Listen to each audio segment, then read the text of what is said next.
오늘 함께 은혜 나눌 말씀을 봅니다. 지난주 말씀과 같습니다. 로마서 15장 13절 말씀을 저와 여러분이 함께 보시겠습니다.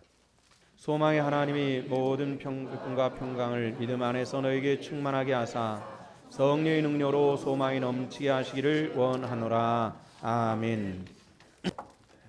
우리가 지난주일 로마서 15장 13절 말씀, 오늘 본문 말씀을 함께 보셨죠.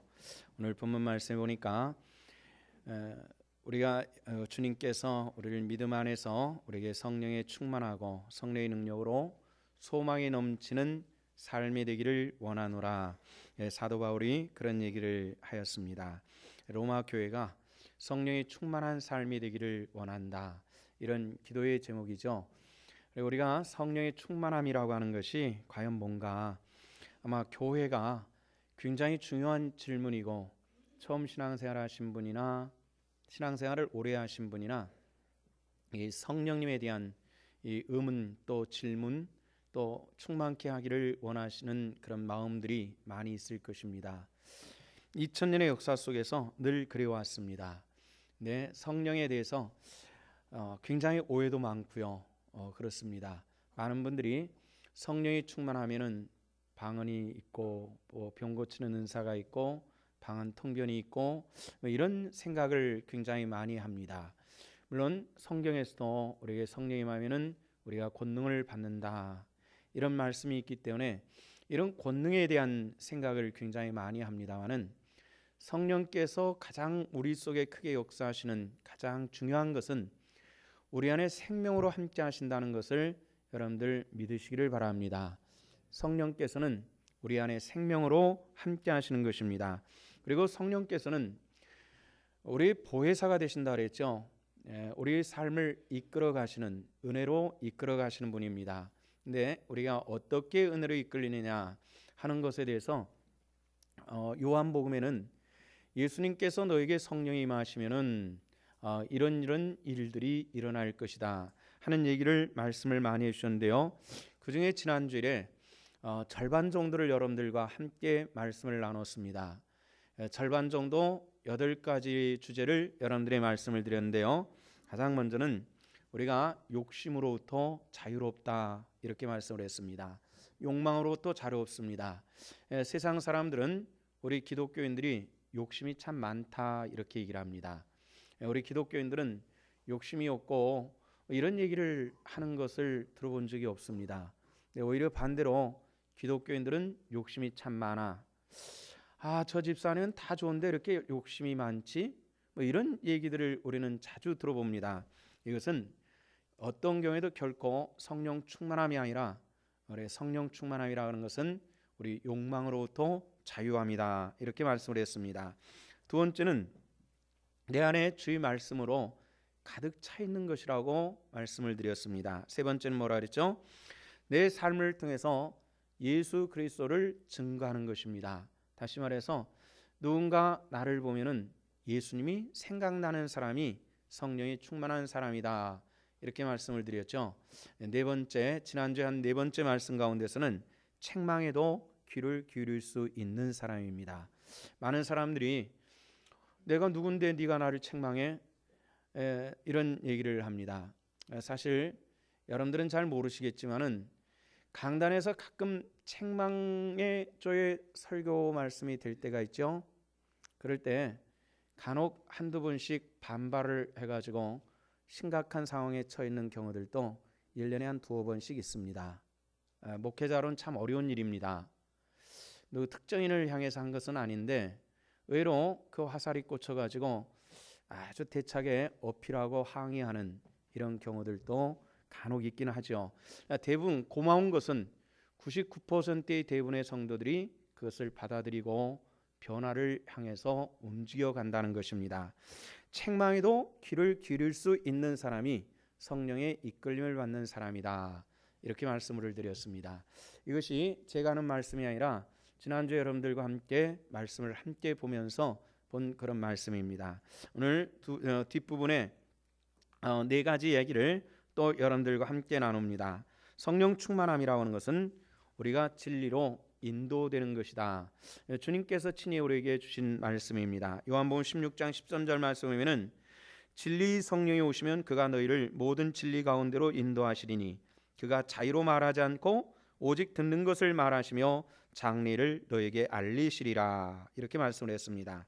성령이 오시면은 그가 너희를 진리로 인도하실 것이고 그가 자의로 말하지 않고 듣는 것으로 너희들에게 말씀을 전할 것이다. 이렇게 주님께서 친히 말씀을 해주었습니다. 성령님의 중요한 사역 중에 하나는 우리를 진리 가운데 인도하시는 것이고 또 그가 우리에게 말씀을 하시는데 성령께서도 하물며 당신의 뜻대로 하는 것이 아니라 본 것대로 들은 것대로 말씀하신다. 이렇게 얘기를 했습니다. 다시 말해서 자의로 지나치지 않는다는 이 말씀은 복음에 대한 것을 의미를 하는 것입니다. 여러분들 하나님의 말씀은 자의로 하지 않습니다. 하나님의 말씀을 따라 행하고 말하는 것이 우리 성도들에게 매우 중요한 일이라고 생각을 합니다. 지난번에 노회를 마치고 정치부에 속한 목사님들이 제 사무실에서 밤늦도록까지 여러 가지 논란이 있었습니다. 노회 정치부는 노회에서 노회장을 지낸 분들이 교회 노회 안에서 민감한 문제가 발생했을 때 이것을 해결해 나가는 그런 기구를 정치부다 이렇게 얘기를 합니다. 근데 이번에 어떤 문제를 가지고 모였느냐면은 노회 안에 주의 말씀을 자의로 해석하는 사람이 하나가 생겼습니다. 이분이 은혜를 통해서 천국과 지옥을 봤다고 그렇게 하면서 천국에 갔더니 예수님과 함께 천국에 들어가 봤더니 누군가 천국에 있었는데 예수님께서 하신 말씀이 아니 왜 저 사람이 여기 오지 말아야 될 사람이 왜 천국에 왔어? 이렇게 얘기를 하더라는 겁니다. 이게 굉장히 간단한 얘기 같습니다만 여러분들 굉장히 무서운 얘기입니다. 천국은 한 가지로 가는 것입니다. 무엇으로 갑니까? 믿음으로 갑니다. 믿습니까? 그런데 이 믿음으로 가는 일을 정확하게 판단하신 분은 여호와 하나님이신 줄로 믿습니다. 근데 이 판단이 없이 누가 마음대로 천국에 갔다는 얘기예요. 그래서 오지 말아야 될 사람이 왔다라는 것은 성경적 엄청난 오류를 얘기하는 것입니다. 있을 수 없는 얘기입니다. 이거는 우리가 신앙 안에서 간단하게 우리가 저 천국에 오지 말아야 될 사람이 왔대 굉장히 간단하게 얘기가 되지만은 성경 전체를 뒤집어 엎어버리는 얘기가 되기 때문에 이 문제를 어떻게 해석할 것이냐 이런 문제가 발생을 했습니다. 그래서 결과는 또 우리 노회도 정규 공부를 해서 이 조직신학으로 신학박사학위를 가진 분들이 몇 분 있고 교수도 있어서 당신이 판단을 해라. 신학적으로 이런 문제가 있습니다. 이런 이단과 사입의 문제는 노회에서만 해결할 수가 있는 것이 아니니까 총회 신학위원회에다가 제소를 해서 이 판단을 받고 정제를 하는 것이 마땅하다. 이렇게 해가지고 일단 회의를 마쳤습니다. 자의로 말한다는 것은 굉장히 위험한 것입니다. 자의로 함부로 하는 것이 아니라 우리가 주님께서 우리에게 무엇라 말씀하시느냐 하는 것이 굉장히 중요합니다. 이번에 선거를 통해 가지고 18대 국회와 19대 국회에 등장한 당이 하나 있었습니다. 11번 당으로 11번에 해당되는 기독당이라고 하는 것이 등장을 했습니다. 18대 총선에서도 비례대표 한 석도 얻지 못하고 끝났습니다. 19대도 아슬아슬하게 한 석도 얻지 못하고 또 끝났습니다. 근데 여기 기독당을 조직을 하고 이끌어가는 분이 저에게는 신학교 1년 후배입니다. 또 부흥 집회도 많이 하는 사람인데요. 한 10여 년 전에 그분을 부흥에 초청할까 싶어가지고 부흥회하는 현장에 가봤습니다. 그랬더니 성경 해석을 지나치게 자의로 해석하고 말을 함부로 하는 그런 형식이었습니다. 근데 참 이상해요. 성도들은 말을 함부로 해도 이야기가 재밌으면 은혜를 받는 것 같습니다. 그런데 집회를 다 마치고 점심 식사를 같이 하는 자리에서 담임 목사님이 우리 김 목사님도 당신을 부흥에 초청할까 싶어가지고 여기 온 것입니다 라고 얘기를 하니까 선배님이 부르시면 가야죠 이렇게 얘기했는데, 근데 난 당신 안 부를 거야. 좀 목사 면상에다 대고 얘기하기는 굉장히 쉬운 일은 아닙니다만은 당신 말을 너무 함부로 해. 그렇게 하고 끝내버리고 말았습니다. 그동안도 이런저런 구설수에 굉장히 많이 나왔는데 기독당을 조직해가지고 앞장서서 굉장히 많이 뛰었습니다. 그런데 제 생각에는 한 기독당에서 한 3명 정도 국회의원이 나왔으면 참 좋겠습니다. 왜냐하면 장로님이 대통령이 되다 보니까 반대급부적으로 교회가 불이익을 받는 부분이 너무 심하게 나타나는 이런 것이 여러분들은 잘 알지 못하는 부분들이 참 많습니다.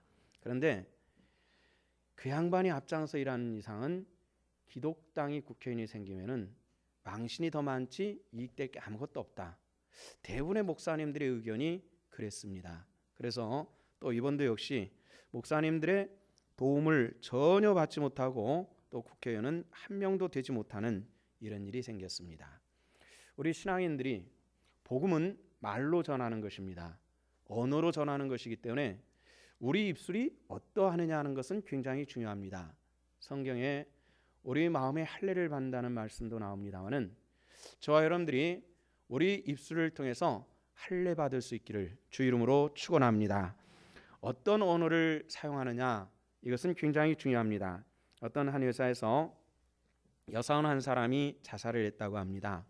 가난한 집에서 태어나서 또 가난하게 자라고 또 동생들을 돌보고 또 병든 부모님들, 배우지 못한 부모님들을 돌보느라고 나이가 많이 들도록 결혼도 하지 못하고 늘 공공하고 남루하게 그렇게 살아왔습니다. 그런데 어느 날 그 회사 사무실에서 돈이 없어지는 겁니다.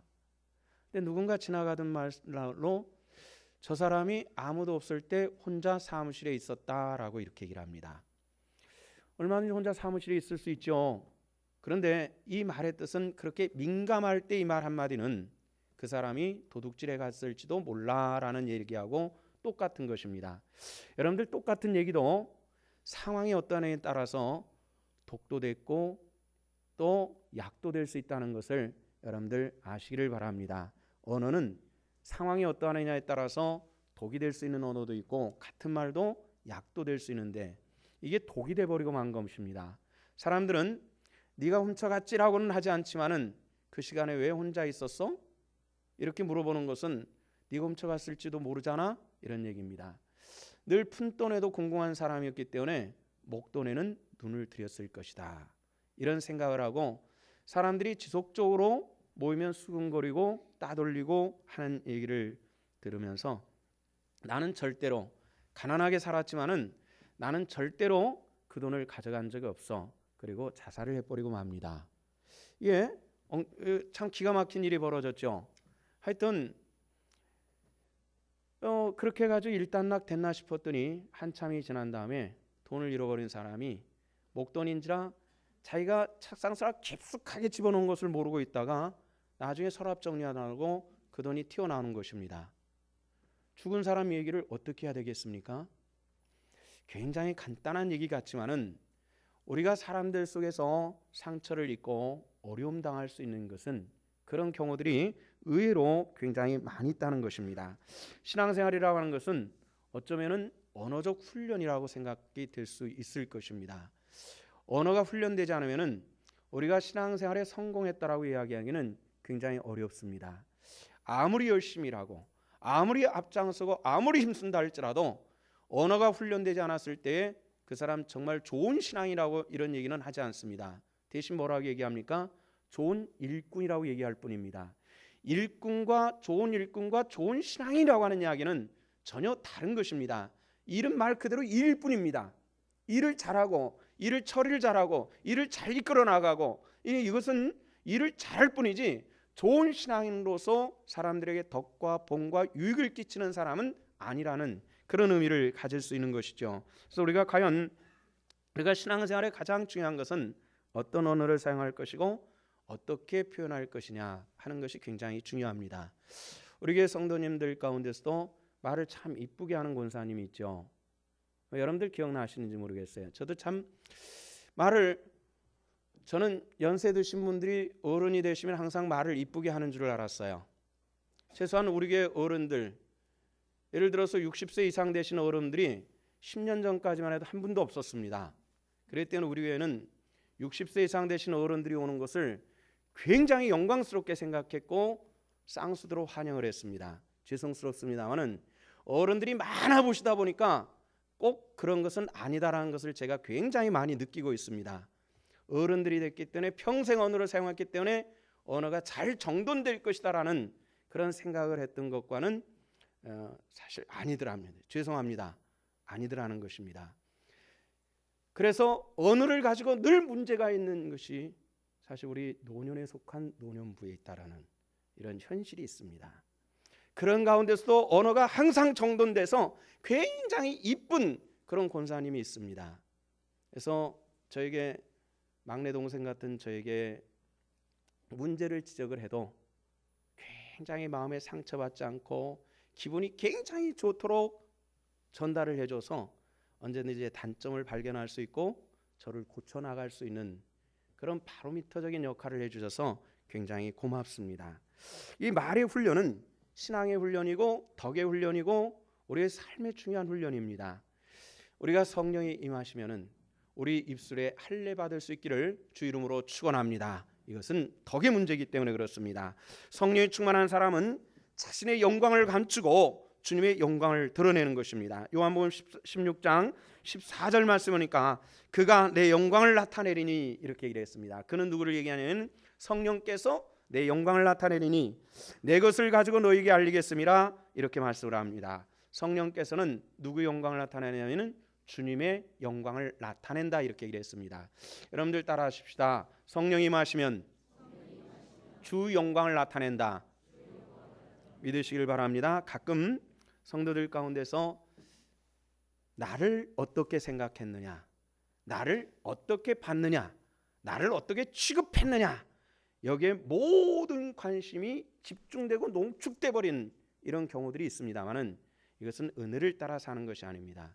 일이 주를 위해서 있는 것이냐 아니냐 이런 질문을 먼저 해보는데요. 요즘에 북한의 정치를 보는 시각이 굉장히 독특합니다. 북한을 공산주의라고 하는 이념 국가로 보지 않는다는 겁니다. 점점 세계가. 그럼 어떤 것이냐? 종교 집단으로 보는 시각이 굉장히 강해지기 시작을 했습니다. 공산주의라고 하는 이념적인 국가가 아니라 종교적인 것을 바탕으로 한 종교 국가라고 하는 이런 시각으로 보는 것이 점점 강하게 나타나고 있습니다. 그 이유는 무엇이죠? 4월 15일 날이 북한에는 아주 특별한 날이었습니다. 무슨 날이라고 그랬죠?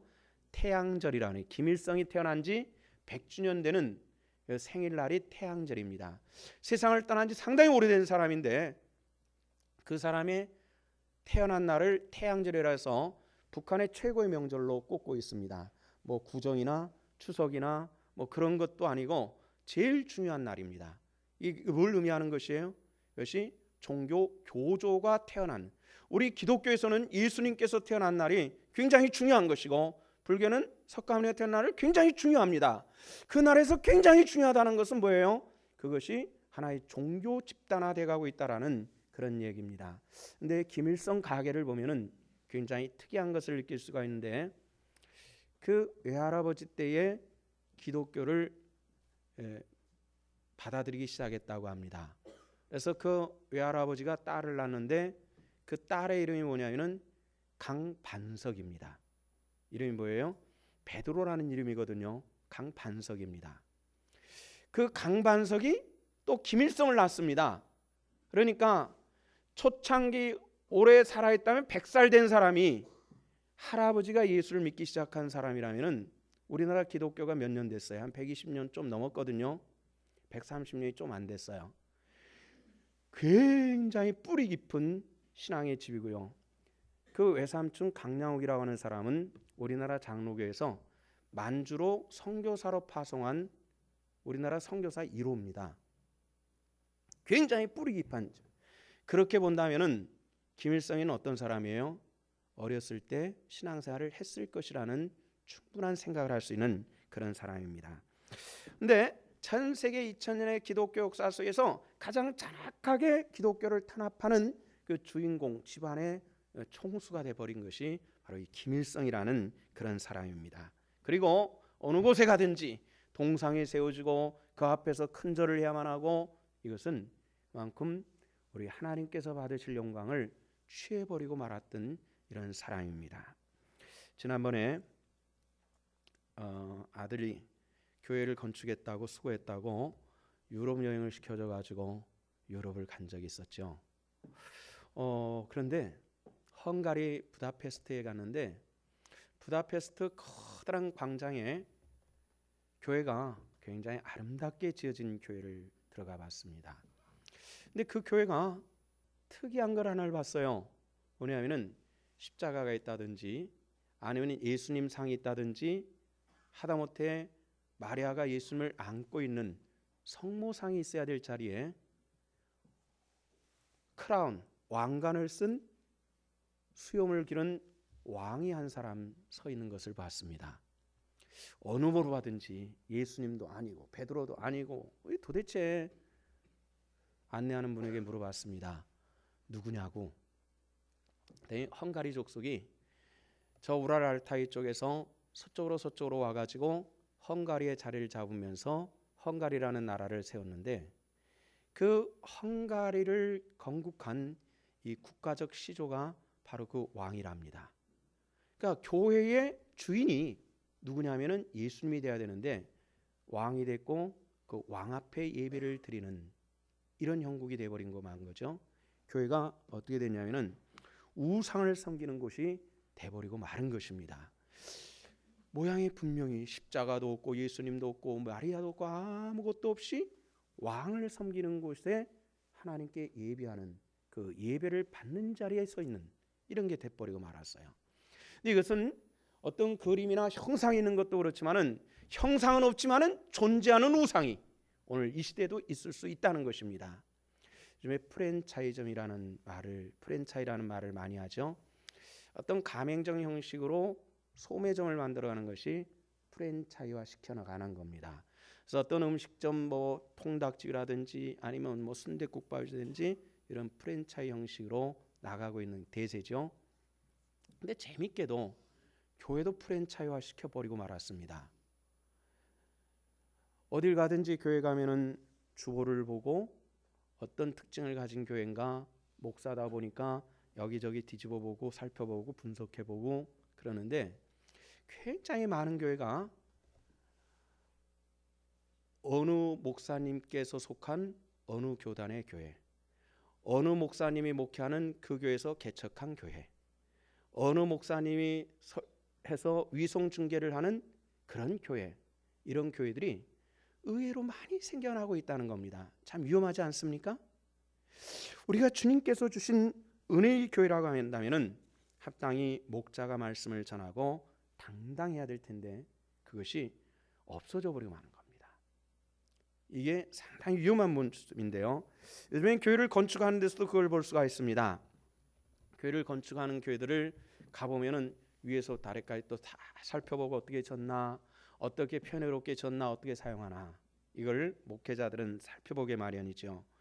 근데 교회들이 요즘엔 예배당, 때로는 본 예배당에 들어가는 입구에다가 어느 장로님 홀, 어느 권사님 홀 해가지고 심하면은 부조 동으로 떠가지고 부조를 새겨서 붙여놓고 어느 장로님이 기증한 예배, 어느 권사님이 기증한 교육관, 이렇게 해가지고 그곳에 딱 붙여놓고 예배당이 아니라 제가 기증을 했다면 김진기 홀, 이렇게 만들어진 그런 교회들이 점점 늘어나고 있다는 것입니다. 어떻게 보면 헌금을 유도시킬 수 있고 굉장히 좋은 것 같지만은 이것이 우리가 교회에서 굉장히 경계해야 될 것들이 교회에 자연스럽게 들어오는 통로를 교회가 만들어주고 있다라는 이런 생각을 하게 되는 그런 요소가 있습니다. 장로교 교리를 집대성한 사람이 있습니다. 존 칼빈이라고 하는 사람인데 프랑스 말로는 깔뱅이라고 한다고 합니다. 이 깔뱅이라고 하는 분의 묘가 제네바에 있습니다. 근데 사람들이 이 존 칼빈이라고 하는 사람은 전 세계에 흩어져 있는 이 장로교의 교리를 집대성한 분이기 때문에 참 대단한 27살에 그 일을 한 것입니다. 요즘처럼 자료가 많은 것도 아닌 그 시대에 그분의 책을 보면은 지금도 오랫동안 공부를 해온 제 입장에서도 지금 그거를 쓸 수 있느냐? 저는 쓸 수가 택도 안 되는 어마어마한 그런 이 교리를 이 집대성한 성경적 교리를 집대성한 분입니다. 그런데 그분의 무덤이 제네바에 있는데 아무도 그 무덤이 어디 있는지 알 수 없을 정도로 굉장히 초라한데 뭐 비석이나 영국 서양 사람들처럼 비석을 만들다든지 그 사람의 그런 뭐 부조를 해가지고 상반신을 만들어서 얹어놓은 것도 아닌데 다만 유적지에 가면 붙어 있는 그런 이 뭡니까 스텐으로 만든 그런 것이 하나 딱 붙어 있는데 여기가 존 칼빈의 무덤이다. 언제부터 살았고 언제 죽었고 언제 묻혔다라는 것이 거기에 쓰여 있을 뿐 굉장히 평범한 무덤으로 만들어져 있다고 합니다. 근데 존 칼빈의 전기를 보면은 그가 세상을 떠나기 바로 직전에 옆에 서 있는 친구의 손을 붙잡으면서 이런 얘기를 합니다. 여보게, 내 부석에는 내 무덤에는 절대로 비석을 세우지 말아주게.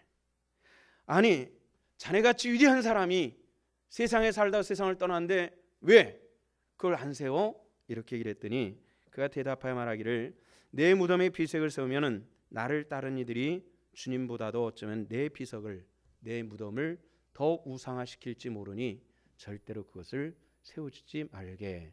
이렇게 그 유언을 따라서 다만 이것이 칼빈의 무덤입니다 하는 것만 표식이 세워져 있을 뿐 아무것도 없다는 것이죠. 우리나라 마포에 가면은 양화진이라고 하는 곳이 있습니다. 거기는 우리나라 선교사들의 무덤이 있습니다. 언더우드를 비롯해 초창기 선교사님들이 우리나라에 와가지고 그 당시는 배로 시신을 움직여야 되기 때문에 움직일 수가 없어서 그곳에다가 묘지를 만들었습니다. 선교사들이 찾고 와서 풍토병의 세상을 떠나니까 선교사들이 그 털을 사가지고 자신들의 그게 묻히기를 원해서 그 무덤을 만들었습니다. 그런데 우리가 잘 아는 것처럼 우리나라의 첫 발을 디뎌놨던 장로교 선교사 언더우드 집안의 무덤도 거기 있습니다.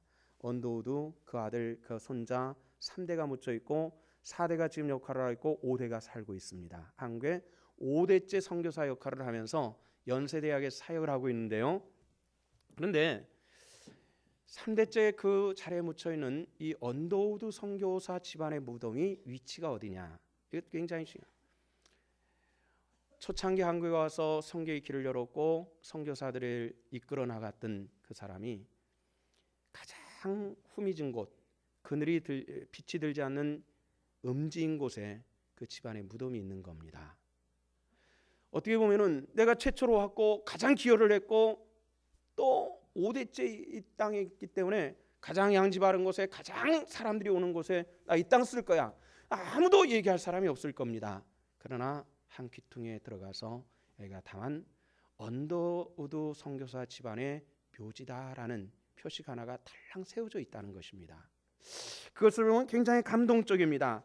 다 주님께 영광 돌려야 되는 존재이기 때문에 내가 여기서 묘지 비석 하나만을 가지고도 영광 받을 수 없다라는 그 신자의 신실한 모습을 우리에게 보여주시는 것이죠. 성도 여러분들, 우리가 진정 하나님의 이끌림 받은 하나님의 사람이라면 영광은 주님께만 있다는 사실들을 믿으시기를 주 이름으로 축원합니다. 또 하나는 성령이 충만한 사람은 깊은 영적인 호흡을 지내게 됩니다. 요한복음 20장 21절의 말씀에 보면은 예수님께서 제자들을 세상으로 보내시면서 말씀하실 때 내가 아버지께서 나를 보낸 것 같이 나도 너희를 보내노라 하시면서 어떤 특정한 행위 하나를 하셨습니다. 그것은 뭐냐면은 이 말씀을 하시고 자기를 향해서 숨을 내뱉으시면서 하신 말씀이 성령을 받으라 이렇게 하시면서 제자들을 내보내셨다는 겁니다. 성령은 하나님의 깊은 호흡이 함께 한다는 것을 우리들에게 가르쳐 주고 있습니다. 호흡은 사람이 호흡이 고르다라는 것은 지금 마음이 안정됐다는 의미를, 호흡이 거칠다라는 것은 뭐가 안정되지 못했다라는 이런 의미들을 가지고 있는 그런 것이죠.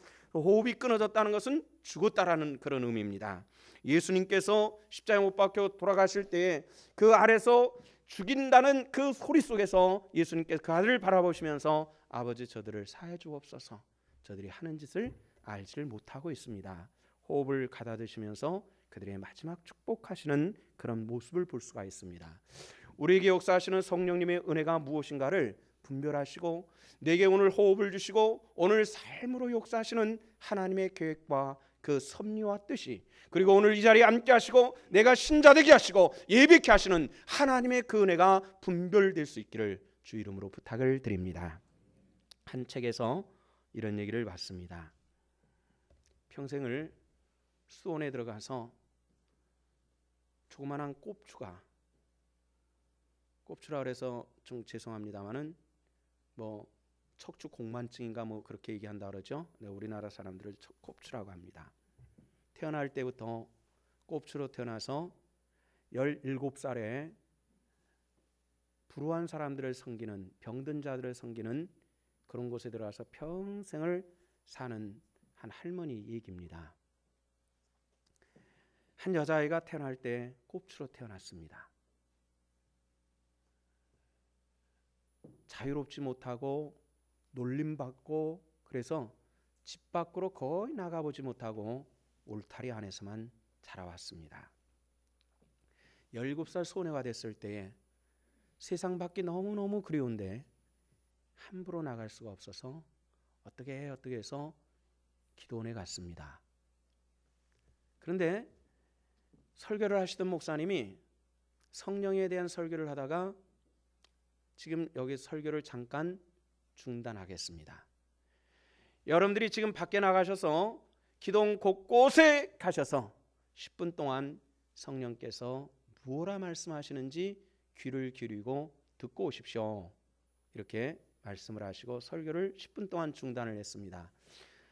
집회에 모였던 사람들이 우르르 나가서 각각 성령께서 뭐라 말씀하실 수 있는 그 자리를 선택해서 전부 앉았습니다. 이 조그만한 꼽추아이가 가장 늦게 나가다 보니까 갈 자리가 없습니다. 빈자리를 찾다 보니까 어디를 가냐면은 쓰레기장까지 가게 된 겁니다. 지금까지 쓰레기처럼 살아왔는데 성령의 음성을 듣는다고 나간 것이 하필이면 또 쓰레기장이란 말이죠. 비감한 마음이 생겼는데 거기서 쓰레기를 정리하고 쓰레기를 줍는 한 할아버지를 봅니다. 아이가 물어봅니다. 할아버지, 쓸모없는 쓰레기는 왜 뒤지고 계세요? 이렇게 물어봤습니다. 근데 쓰레기를 뒤지는 할아버지가 뭐라고 대답하냐면은 사람들은 아무 쓸모없는 쓰레기 같지만은 잘 보면은 이것이 돈도 되고 음식도 되고 옷도 된단다. 처음 들어본 얘기입니다. 쓰레기는 쓰레기인 줄 알았는데 아무 쓸모없는 줄 알았는데 이게 돈도 되고 옷도 되고 음식도 된다라는 그 이야기를 듣고 깜짝 놀랐습니다. 이 아이는 그것이 성령의 음성으로 들려진 것입니다. 지금까지 자기 쓰레기라고 봤거든요. 아무 쓸모없는 건. 근데 하나님께서 그럼 나도 뭔가 쓰실 수 있다라는 의미겠지. 성령의 음성으로 듣는 겁니다. 그리고 그가 찾아간 것이 이 불우한 시설에 들어가서 평생을 헌신하게 되는 것, 인생의 의미를 찾는다라는 그런 뜻입니다. 우리도 누군가 비교해 볼 때 보잘것없습니다. 저도 목사님들과 비교해 보면은 한없이 초라하게 느낄 때가 종종 있습니다. 그러나 분명히 믿는 것은 나름대로 주님께서 기름 부어서 여기 세울 때는 쓰실 이유가 있는 줄로 믿습니다. 그렇습니까? 우리 다 그런 줄로 믿습니다. 우리가 비교해 볼 때는 보잘것없는 것 같고 세상에서 경쟁했을 때는 탈락된 것 같고 우리가 보잘것없는 것 같으나 하나님의 손에 붙들림 되는, 하나님의 모세의 손에 붙들린 지팡이가 홍해를 가른 것처럼 하나님의 권능의 손에 붙들림 받으시기를 주 이름으로 축원합니다. 이것이 바로 하나님의 성령에 붙잡힌 바 되는 하나님의 사람은 그 호흡에 이끌림 받는다는 것입니다. 성령에 충만한 사람은 마지막으로 인간 지경을 확장해가고 넓혀가는 겁니다. 성령이 강림하고 나서 사도에게는 엄청난 변화가 일어납니다. 지경을 넓히기 시작했습니다. 지난번에 말씀을 드렸죠.